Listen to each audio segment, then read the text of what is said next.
In a time when dragons were just misunderstood lizards, and monks debated whether sneezes were tiny demons escaping the soul, the medieval world whispered secrets into the ears of those who dared to nap during sermons. This is not a tale of knights and glory, but of peculiar beliefs, sleepy superstitions, and the kind of history that makes your eyelids heavy and your dreams delightfully odd. So tuck in, dear listener, and let the candlelight flicker as we drift into the cobwebbed corners of medieval minds. And hey, don't forget to like, subscribe, and let me know in the comments from which enchanted kingdom or modern couch you're watching from. Bonus points if your cat is judging you while you do it. In the year of our Lord, something or other, records were fuzzy, and the scribe had spilled ale on the parchment. There existed a village so small that even the map makers refused to acknowledge it. It was called Snorwich, and its claim to fame was a turnip festival that no one attended, not even the turnips. The villagers of Snorwich held a firm belief turnips warded off evil spirits. Not garlic, not silver, not holy relics, just turnips, preferably slightly moldy ones. The logic was simple. If it made your breath smell like regret and your stew taste like punishment, surely it could repel demons. At the heart of this belief was Sir Wobblebottom, the village elder, who wore a hat made entirely of dried turnip skins and claimed it gave him visions. Most of those visions involved sheep doing taxes, but the villagers didn't question it. After all, he once correctly predicted a rainstorm by sneezing near a goat. Sir Wobblebottom's most famous proclamation was that sneezing near a cat foretold rain, while sneezing near a dog meant you'd stub your toe within the week. Naturally, villagers began carrying cats around like medieval umbrellas. The cats were unimpressed and frequently plotted rebellion. The local church, a charming pile of stones held together by divine hope and pigeon droppings, rang its bell not to summon the faithful, but to scare away mischievous fairies. These fairies were said to braid horses' tails into elaborate knots and steal socks from laundry lines. They were also rumored to enjoy marmalade and gossip, though no one had ever caught one to confirm this. One particularly sleepy evening, old Gregory, the village beekeeper and part-time philosopher, declared that his soul had left his body during a sneeze and taken up residence in a squirrel named Kevin. Kevin was later elected mayor of Snorwich in a landslide victory, mostly because he didn't talk much and had excellent fur. Bedtime in Snorwich was a sacred ritual. Villagers tucked themselves in with turnips under their pillows, cats at their feet, and the comforting thought that their souls were probably still nearby. They whispered prayers to Saint Drowsius, patron of naps, and hoped that no fairies would rearrange their furniture overnight. And so, as the moon yawned and the stars blinked sleepily above, Snorwich settled into slumber, wrapped in the warm embrace of superstition, silliness, and the faint smell of root vegetables. In the annals of medieval nonsense, few tales are as fur-raising as the great cat conspiracy of Snorwich. It began, as all great conspiracies do, with a sneeze. One foggy morning, Lady Petunia Butterwhistle sneezed while petting her tabby, Sir Meowington. Moments later, it began to drizzle. The villagers gasped. The cat blinked, and thus, a new belief was born. Cats could predict the weather. Soon, every household had at least one feline forecaster. Cats were carried to market, to church, even to jousting tournaments. If a cat yawned, it meant sunshine. If it scratched its ear, expect hail. If it knocked over a goblet of wine, it meant absolutely nothing. But people panicked anyway. The local priest, Father Bumblefluff, tried to intervene. Cats are not divine meteorologists, he declared, while his own cat, Archbishop Paws, curled up on the altar and sneezed. It rained for 3 days. Father Bumblefluff quietly retired from theology and opened a weather-themed bakery. The village council, desperate to understand the feline phenomenon, held a summit. They invited the region's top scholars, including Professor Whiskerstein, a man who claimed to speak fluent cat. His research was groundbreaking. He discovered that cats mostly said, "No, feed me," and "I shall now sit on your manuscript." But not everyone was convinced. A rival faction, known as the dogmatists, believed dogs were the true prophets. They argued that tail wagging was a sign of divine approval, and that barking at nothing was a warning of invisible goblins. The cats responded by ignoring them completely. Tensions rose. One night, a group of cats gathered on rooftops and stared ominously at the moon. The villagers interpreted this as a sign of impending doom, or possibly a cheese shortage. Either way, panic ensued. Turnips were hoarded. Socks were hidden. A goat was elected as interim mayor. Eventually, peace was restored when the cats collectively decided to nap for a week. The weather stabilized. The goblins remained theoretical, and the villagers went back to their usual bedtime routine, whispering prayers to Saint Drausius, placing turnips under their pillows, and checking their cats for prophetic sneezes. And so, the cat conspiracy faded into legend, leaving behind only fur, confusion, and a weather chart shaped like a litter box. It began with a sneeze, not a polite, dainty one. No, this was a thunderous, soul-jostling eruption from Brother Bartholomew, a monk known for his devotion, his beard, and his unfortunate allergies to everything holy, including incense, candles, and divine inspiration. The sneeze echoed through the abbey of St. Sniffinus, rattling stained glass and startling a choir of pigeons mid-hymn. The monks froze. A sneeze of such magnitude could only mean one thing. A demon had escaped. According to medieval belief, sneezing was the body's way of forcibly ejecting evil spirits. The louder the sneeze, the nastier the demon.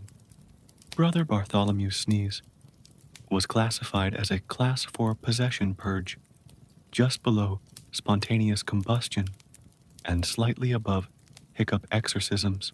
The abbot, Father Wheesius, immediately ordered a purification ritual. The monks gathered with bells, herbs, and a suspicious amount of pepper. Pepper, they believed, was a sacred sneeze amplifier, used to coax out lingering spirits hiding in the sinuses. Brother Bartholomew was peppered. Literally, they dusted him like a medieval chicken wing. He sneezed again. A candle exploded. A nearby goat fainted. The monks took this as confirmation that the demon had fled into the goat, who was promptly promoted to choir director. But the sneeze had consequences. The abbey's sacred relic, a toenail of St. Drausius, began to glow faintly. This was interpreted as either a sign of divine approval or a fungal infection. Either way, it was placed in a velvet box and sung to nightly. Meanwhile, villagers began visiting the abbey, hoping to witness the sneeze that had shaken heaven and earth. Brother Bartholomew became a reluctant celebrity.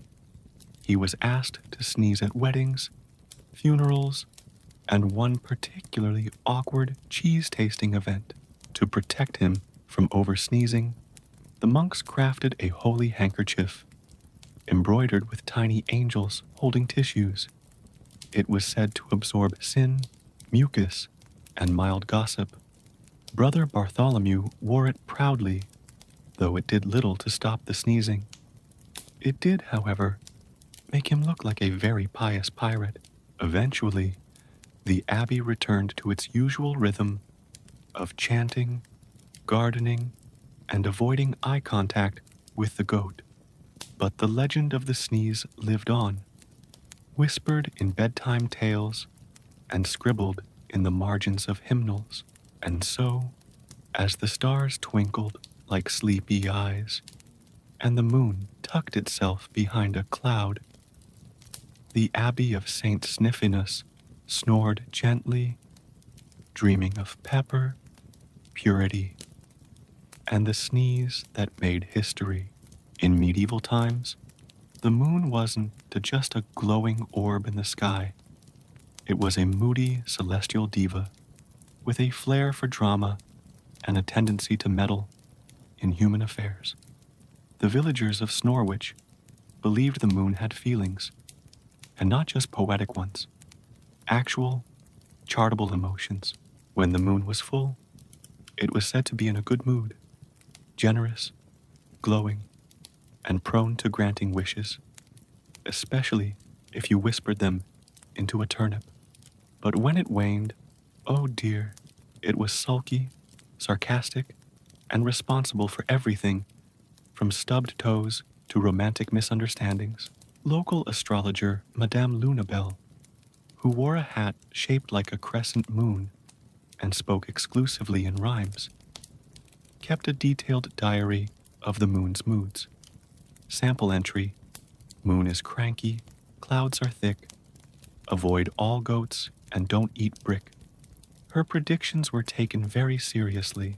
If she declared the moon was feeling flirtatious, villagers would wear extra perfume and avoid eye contact with the sky. If the moon was hangry, they'd leave offerings of cheese and bread on their rooftops.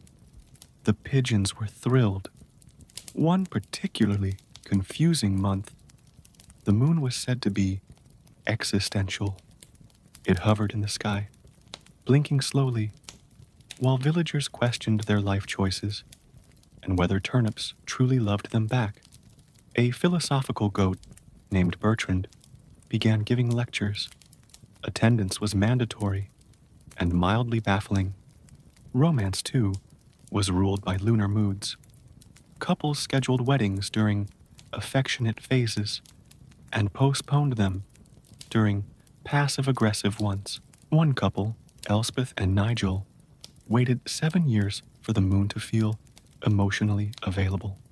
When it finally did, they married in a ceremony officiated by a cat and lit entirely by glowworms. The moon's influence extended to farming, baking, and even sock storage. Crops planted during a cheerful crescent grew into smiley-faced vegetables. Bread baked under a melancholy moon tasted like regret and raisins. Socks left out during a jealous gibbous often vanished, presumably taken by lunar gremlins. Eventually, Madame Lunabelle retired, claiming the moon had become too mainstream. She opened a spa for emotionally exhausted stars and wrote a memoir titled My Life in Moonlight, a tale of rhymes and rashes. And so, as the moon rose once more, perhaps bashful, perhaps bold, the villagers of Snorwich tucked themselves in, whispered apologies to the sky, and dreamed of lunar lullabies, cosmic cheese, and the occasional romantic goat. In the days when medicine was mostly guesswork and dental care involved prayer and pliers, the people of Snorwich turned to a most unusual remedy: toadstones. What, you ask, is a toadstone? According to medieval belief, it was a magical gem found inside the head of a toad. Not just any toad, only the grumpy ones. The extraction process was simple. Place the toad on a velvet cushion, sing a lullaby, and wait for the stone to pop out. If it didn't, you were probably singing off key. Toadstones were said to cure everything: fevers, curses, heartbreak, and most importantly, toothaches. The villagers believed that placing a toadstone under your tongue would soothe the pain and possibly give you the ability to speak fluent squirrel. Results varied. One day, young Timothy Turnipson complained of a sore molar. His mother, Lady Parsnip, rushed to the apothecary, who sold her a toadstone for 3 chickens and a mildly enchanted spoon. Timothy placed the stone in his mouth and immediately declared he could taste colors. His toothache remained, but he insisted that blue tasted like regret. The village dentist, Sir Yankalot, was skeptical. He preferred the traditional method, yanking teeth out with a pair of tongs blessed by Saint Malarius, patron of dental disasters. His motto was, "If it wiggles, it's gone." He was not popular. Toadstones became so fashionable that nobles wore them as jewelry. Queen Buttercup of the neighboring kingdom had a crown made entirely of toadstones, which made her head smell faintly of swamp and wisdom. She claimed it helped her make decisions, though most of those decisions involved banning Tuesdays. But not everyone was convinced. The local skeptic, Miss Grumble, argued that toadstones were just shiny pebbles dipped in frog spit. She was promptly ignored and later chased by a mob wielding ladles and chanting, "Toadstones for the soul." Eventually, the fad faded when someone tried to extract a stone from a particularly large toad named Gerald, who turned out to be a wizard in disguise. Gerald cursed the village with hiccups for a week and opened a spa. And so, as the villagers tucked themselves in, some with sore teeth and others with swamp-scented jewelry, they whispered their nightly prayers to St. Drowsius and dreamed of magical toads, painless dentistry, and the sweet taste of blue. In the sleepy village of Snorridge, breakfast was a sacred affair, not because of nutrition, but because of waffles, those golden, grid-faced delicacies believed to hold magical properties. According to local legend, the square pockets trapped evil spirits like tiny edible prisons. The more syrup you added, the sweeter the exorcism. The village baker, Mildred Crumblebottom, was famous for her waffles. She claimed her secret ingredient was moon-blessed flour and a whisper from a friendly ghost named Nigel.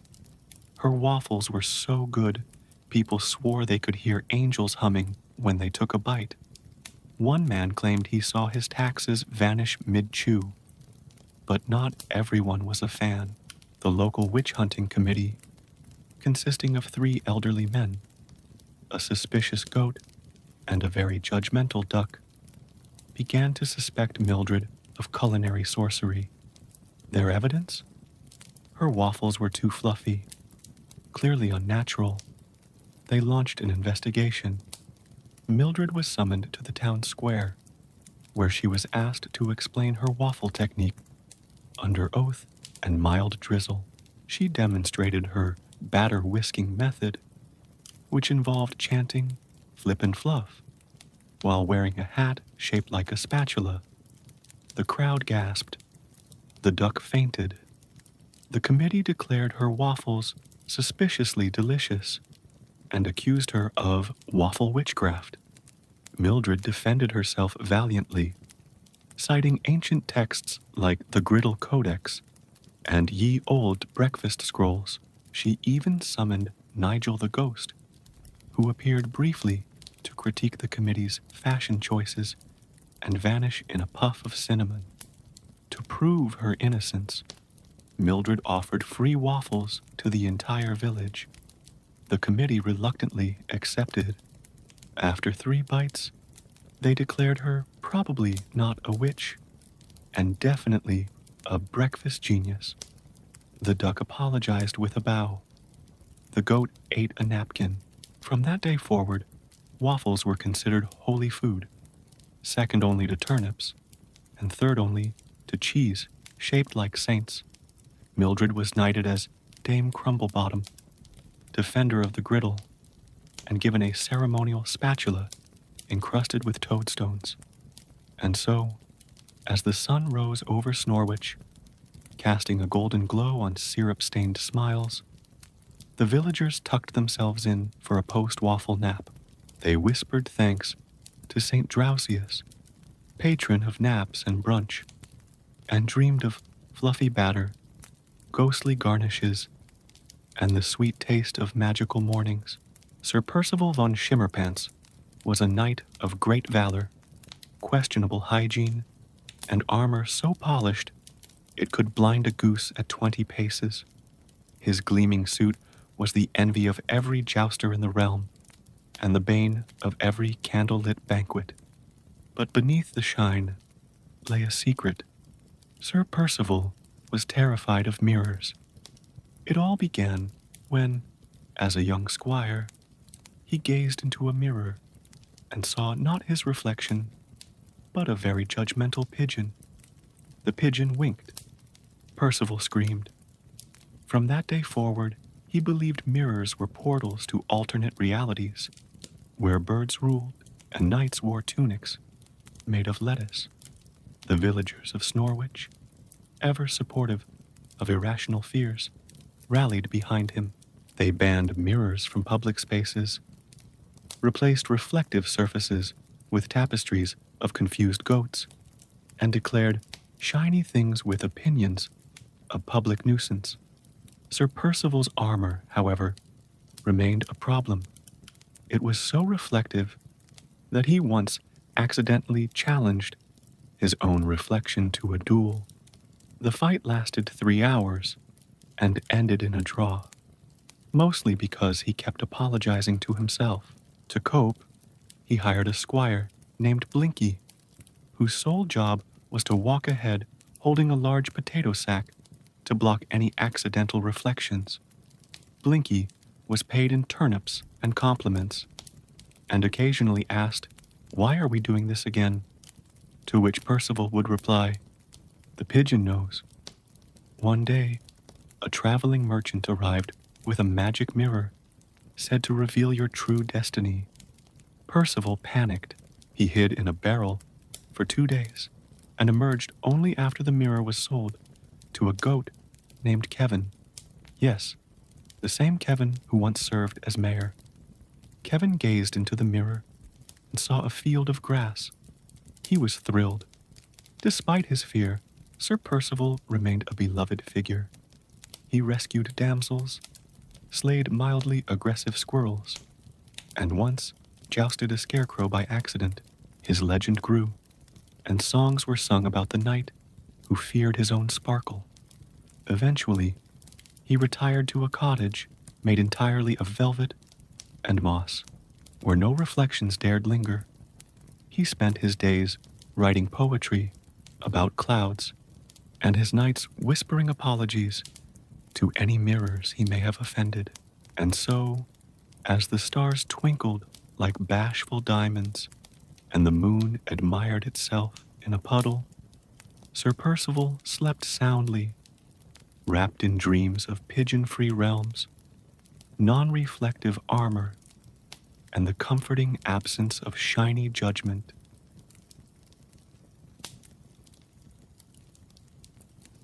In medieval times, travel was considered a noble pursuit, unless you forgot your curses. That's right.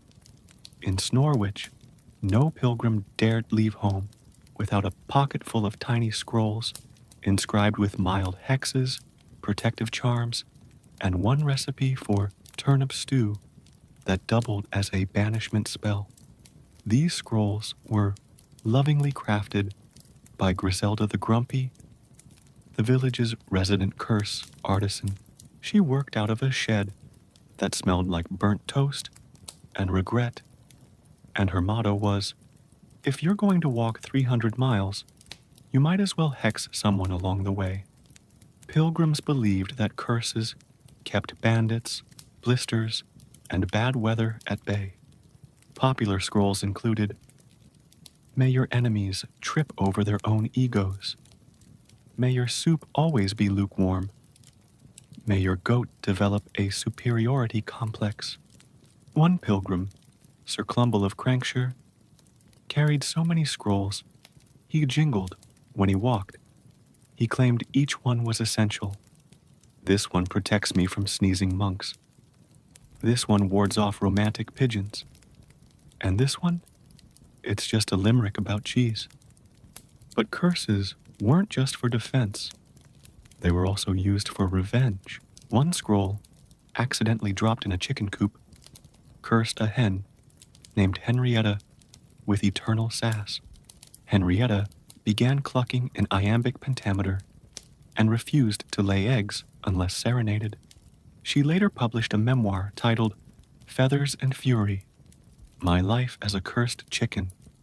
The village priest, Father Bumblefluff, tried to ban the scrolls, claiming they were spiritually spicy, but after stepping on a cursed turnip and sneezing for 3 days, he reconsidered. He even commissioned his own scroll, "May my sermons be slightly less boring." It worked. People began snoring only halfway through. Eventually, the scrolls became collectibles. Children traded them like medieval Pokemon. One rare scroll, "May your socks always match your mood," was considered priceless. It was last seen in the possession of a squirrel named Kevin. Yes, still mayor. And so, as pilgrims packed their bags with bread, blessings, and bite-sized doom, the village of Snorwich waved them off with sleepy smiles and whispered wishes.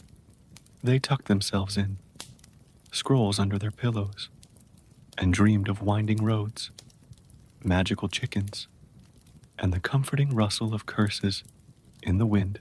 In the hallowed halls of medieval sainthood, miracles were measured in healing hands, radiant halos, and oddly enough, snoring volume. The villagers of Snorwich believed that certain saints snored with such celestial resonance that their snores could cure ailments, calm storms, and occasionally knock over furniture. The most famous of these was Saint Slumbonius, the drowsy, patron of naps, pillows, and people who fall asleep during sermons.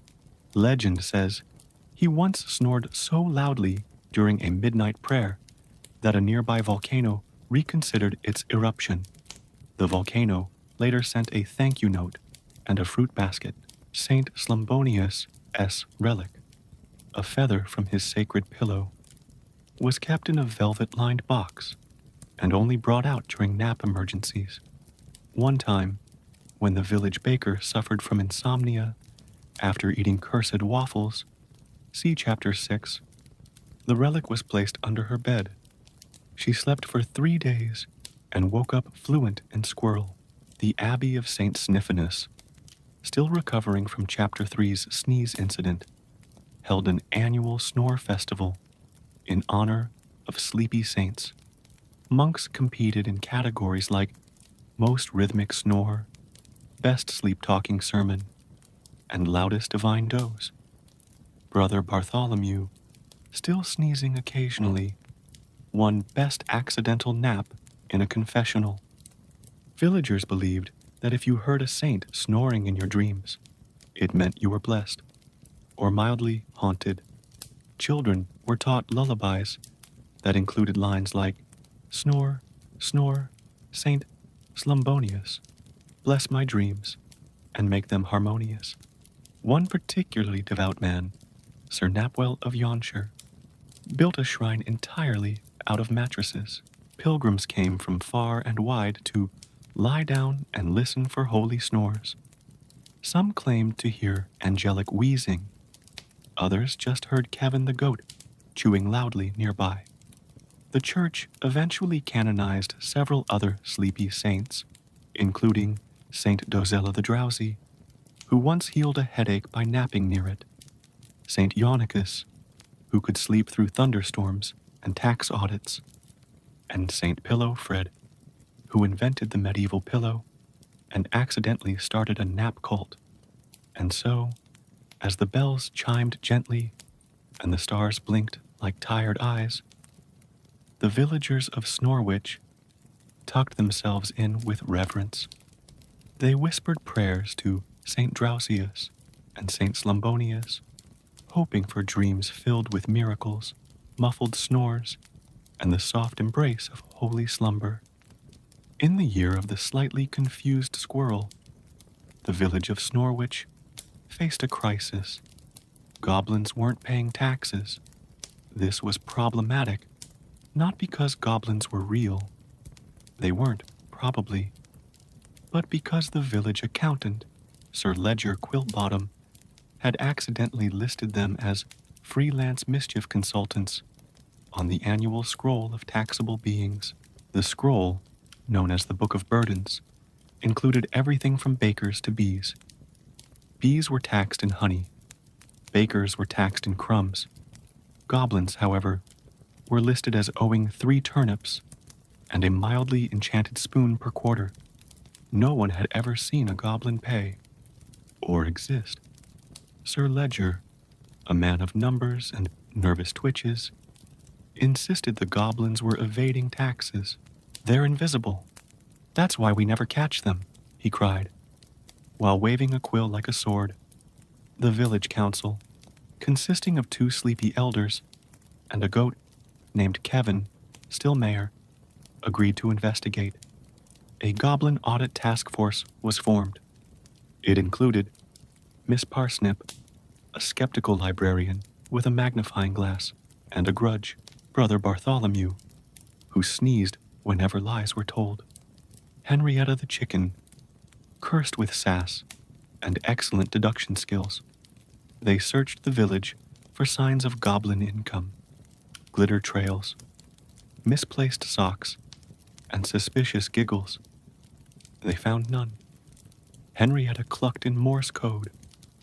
"This is nonsense." Brother Bartholomew sneezed violently. Miss Parsnip rolled her eyes so hard she saw last Tuesday. Still, Sir Ledger persisted. He created a goblin tax form, which included questions like, "Do you own a cauldron valued over 50 turnips? Have you hexed anyone for profit in the last fiscal year? Please list your dependents, e.g., bats, curses, unpaid interns." The form was distributed via enchanted pigeons. One pigeon returned with a scroll that simply read, "Nice try." Sir Ledger took this as proof of goblin sarcasm and demanded a tribunal. The tribunal was held in the town square, attended by confused villagers, mildly interested sheep, and a bard who sang a song titled, "Tax Me Not, Ye Invisible Fiend." The verdict: goblins were declared fiscally theoretical. Their tax status was changed to pending manifestation. Sir Ledger retired shortly after, muttering about ghost deductions and spectral audits. He opened a bakery called the Taxed Tart, where every pastry came with a receipt and a tiny curse. And so, as the village settled into its usual bedtime routine, turnips under pillows, cats forecasting drizzle, and chickens solving mysteries, the tale of the goblin tax faded into legend. The Book of Burdens was updated to include a footnote: "If you can see it, don't tax it." It began innocently enough. One morning, the villagers of Snorwich awoke to find everyone dancing, not joyfully, not rhythmically, just relentlessly. Farmers waltzed with wheelbarrows, monks moonwalked through mass, and even Kevin the goat attempted a cha-cha, though it looked suspiciously like falling sideways. The cause was a mysterious outbreak known as the Plague of Dancing Shoes. According to local legend, it started when a traveling bard played a tune so catchy that even the trees swayed a tune titled Jig of Eternal Jamboree, banned shortly after 3 barns collapsed from excessive twirling. The village cobbler, Master Solomender, was overwhelmed. His shop, Heal Thyself, flooded with orders. He crafted shoes day and night, tap shoes, twirl boots, and 1 pair of sandals that hummed Gregorian chants. He became the richest man in town and developed a permanent twitch in his left eyebrow. The dancing wouldn't stop. People tried pepper in socks, which only made them sneeze mid-spin. Turnips under the bed. They danced too. And prayers to St. Drowsius. He snored through it. One desperate villager, Lady Wigglebottom, tied herself to a chair. The chair danced. Another tried walking backwards. She moonwalked into a well, and the well applauded. The village council convened a crisis meeting. Kevin the goat suggested banning music entirely. The bard protested by composing a silent symphony, performed by mimes, and received mixed reviews. Eventually, the plague reached the neighboring village of Twitchford, where it was mistaken for a festival. They built a shrine to the Great Groove and declared Tuesdays sacred for tap dancing. Snorwitch was mildly offended. The cure came unexpectedly. A child named Elspeth, who had never danced a day in her life due to chronic grumpiness, sneezed on a pair of enchanted slippers, and the slippers stopped moving. The villagers cheered. Elspeth was crowned Queen of Anti-Funk and given a throne made of stationary furniture. The dancing ceased. Master Solomender retired and opened a spa for exhausted feet. The bard was hired to compose lullabies instead of jigs, and the villagers finally still tucked themselves in with grateful sighs, whispering thanks to St. Drowsius and dreaming of quiet toes, peaceful souls, and goats that didn't cha-cha. In the misty margins of Snorwich, nestled between the turnip fields and the mildly haunted duck pond, lived alchemist Fizzlebaum, a man of great intellect, questionable hygiene, and a lifelong dream to invent a potion that could turn thoughts into thunder. Unfortunately, he misread the ancient scroll. What he actually brewed was a potion that turned lunch into lightning-fast flatulence. The formula, dubbed Essence of Windus Maximus, was meant to enhance brain power. Instead, it enhanced breezes. Violently, in the cool, cobwebbed cellar beneath Snorwich's bakery, nestled between barrels of regret and jars of pickled confusion, sat a wheel of cheese so mysterious, so melodramatically moldy, it was whispered to be haunted. The cheese, known as Gruyère the Grim, had a rind that resembled a frown and a scent that made monks reconsider their vows. It was said to moan softly at midnight, especially when the moon was feeling emotionally distant. See Chapter 5. Some claimed it rearranged itself when no one was looking. Others swore it whispered tax advice. The baker, Dame Crumblebottom, discovered the cheese one foggy morning. It had appeared overnight, uninvited, sitting on her counter like it owned the place. She poked it with a spoon. It sighed. She offered it a cracker. It declined. Word spread quickly. The villagers gathered to witness the dairy apparition. Brother Bartholomew sneezed near it. It responded with a low groan and a puff of ghostly parmesan. Henrietta the chicken clucked blasphemy and refused to lay eggs until the cheese was exorcised. The village priest, Father Bumblefluff, attempted a blessing. The cheese rolled away. He tried holy water. The cheese curdled slightly and muttered something about lactose intolerance.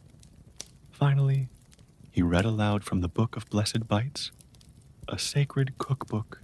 The cheese wept gently and requested a napkin. A séance was held. Madame Lunabelle, still wearing her moon hat, summoned the spirit within. It identified itself as Sir Cheesington of Brie, a nobleman who had tragically fallen into a vat of fondue during a duel over croutons. His soul had been trapped in dairy ever since, doomed to age eternally. Sir Cheesington had demands: a proper burial in a picnic basket, a statue made of crackers, a public apology from the goat who pushed him. Kevin the goat, still mayor, issued a formal statement. "I regret nothing." The cheese hissed. The villagers applauded. Eventually, the haunted wheel was placed in the village museum, next to the cursed spoon and the mildly judgmental mirror. Visitors were advised not to nibble. Sir Cheesington occasionally offered unsolicited advice on soup pairings, and so, as the cellar grew quiet and the stars twinkled like sleepy sprinkles, the villagers of Snorwich tucked themselves in, whispering thanks to St. Drausius, and dreaming of ghostly Gouda, spectral snacks, and cheeses with unfinished business. Brother Alfonso of Snorwich Abbey was known for three things: his devotion to silence, his collection of unusually shaped potatoes, and his hopeless, poetic yearning for the sky. While other monks prayed for wisdom, Alfonso wrote sonnets to clouds. He believed clouds were divine messengers, fluffy, floating scribes of the heavens. He once claimed a cumulus formation winked at him during morning prayers. The other monks assumed it was a trick of the light. Alfonso assumed it was destiny. One spring morning, as mist curled around the abbey like sleepy spaghetti, Alfonso spotted a particularly elegant cloud drifting above the turnip fields. It was soft, swirly, and shaped like a wistful goose. He named it Celestina. From that day forward, Alfonso was smitten. He recited poetry to the sky, sent paper airplanes with love notes, and built a shrine out of umbrellas and marshmallows. The villagers were confused but supportive. Kevin the goat, still mayor, officiated the wedding. Yes, Brother Alfonso married the cloud. The ceremony was held at dawn, with guests seated on hay bales and wearing hats made of fog. The vows were whispered into the breeze. Celestina responded with a gentle drizzle, which was interpreted as a tear of joy, or possibly a leak. The honeymoon was brief. Clouds, it turns out, are notoriously bad at commitment. Celestina drifted away, distracted by a thunderstorm in the next valley. Alfonso waited patiently, composing haikus and occasionally shouting, "I miss your fluff." The monks tried to console him. They offered him a new cloud, but he insisted Celestina was irreplaceable. He wrote a ballad titled "My Love, My Drizzle, My Cumulus Queen." It was performed once and banned for excessive sighing. Eventually, Alfonso found peace. He opened a weather-themed tea house called the Misty Mug, where patrons could sip fogberry tea and listen to cloud-inspired poetry. He remained devoted to Celestina, sending her love letters via kites and occasionally spotting her in the distance, raining gently on someone else's crops.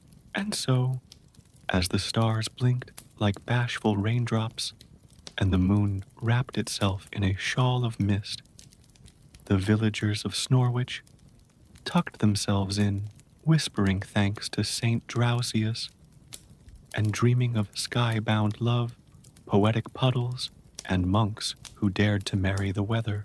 In the hills beyond Snorwich, where the grass grew in mysterious spirals and birds occasionally quoted philosophy, lived a dragon named Flambe the Mild. Unlike his fiery cousins, Flambe had no interest in hoarding gold, kidnapping princesses, or setting things ablaze. He preferred poetry. His cave was lined with scrolls, sonnets, and scented parchment. He slept on a mattress stuffed with metaphors and used quills made from peacock feathers dipped in moonlight. His favorite genre? Romantic haiku. His least favorite? Epic battle sagas. Too shouty. The villagers first discovered Flambe when a shepherd named Elspeth followed a trail of rhyming sheep. She found the dragon reciting verses to a waterfall. "O gentle splash, thy liquid grace reflects my scales, my longing face." Elspeth applauded. The waterfall blushed. Word spread quickly. Instead of fleeing in terror, villagers visited Flambe for literary advice. He hosted poetry readings every full moon, where guests sat on heated stones and sipped dragon chai, a spicy brew that made your tongue rhyme for an hour. The local bard, Sir Scribbleton, was both thrilled and threatened. He challenged Flambe to a poetry duel, judged by Kevin the goat, still mayor, Henrietta the chicken, still cursed, and Brother Bartholomew, still sneezing. The duel was legendary. Flambe's verses soared with elegance.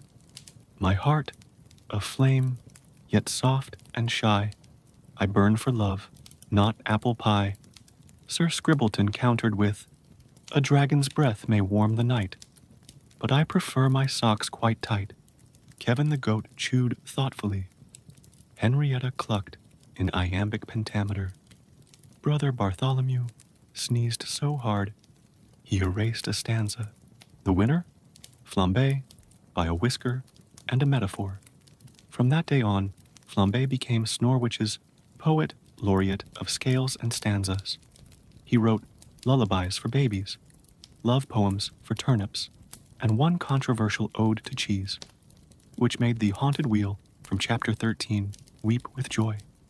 Eventually, Flambe published a collection titled Verses from the Volcano, a Dragon-S Diary of Dreams. It was bound in velvet and smelled faintly of roasted marshmallows. The final poem read, "Let fire be gentle, let words be bold, for even dragons dream in gold." And so, as the stars twinkled like punctuation marks and the moon turned the page of night, the villagers of Snorwich tucked themselves in, whispering thanks to Saint Drausius and dreaming of lyrical lizards, rhyming sheep, and scrolls that warmed the soul. In the musical meadows of Snorwich, where birds chirped in pentameter and goats occasionally harmonized, lived a bard named Thistlewhack the Tuneless. He had a lute, a feathered hat, and a heart full of verse, but he couldn't rhyme to save his soup. His songs were legendary for their awkward endings. "O fair maiden of the glen, your eyes are like a hen," or "I wandered far across the land with dreams tucked in my hand." The villagers were supportive, but confused. They clapped politely, then whispered things like, "Maybe it's modern," or "Is turnip supposed to rhyme with yearnit?" Thistlewhack tried everything. Rhyme dictionaries. He mistook them for cookbooks. Magical metronomes. They exploded. Consulting Flambe the Dragon, see chapter 15, who suggested rhyming fire with desire. Thistlewhack wrote, "My pants are on fire, I need a squire." It was banned for excessive panic. One day, he sought help from Madame Lunabelle, who diagnosed him with poetic discombobulation syndrome, a rare condition where the brain rhymes in invisible ink. She prescribed moonlight, marshmallows, and listening to cheese. See chapter 13. Thistlewhack followed her advice. He sat beside Gruyere the Grim, the haunted cheese, and whispered verses. The cheese groaned. A pigeon fainted, but slowly something changed. His rhymes began to wobble less. His verses found rhythm. His latest ballad included, "O turnip fair, with leafy crown, you lift me up when I feel down." The village rejoiced. Henrietta the chicken clucked in approval. Kevin the goat, still mayor, declared a national rhyme day where everyone had to speak in couplets or be mildly tickled. Thistlewhack became a local hero. He taught rhyme workshops, hosted lute and soup nights, and published a scroll titled, "Oops, I Rhymed Again." It was bound in velvet and smelled faintly of redemption. And so, as the stars twinkled like syllables and the moon hummed a sleepy tune, the villagers of Snorwich tucked themselves in, whispering thanks to St. Drausius and dreaming of perfect rhymes, poetic poultry, and bards who never gave up, even when nothing rhymed with orange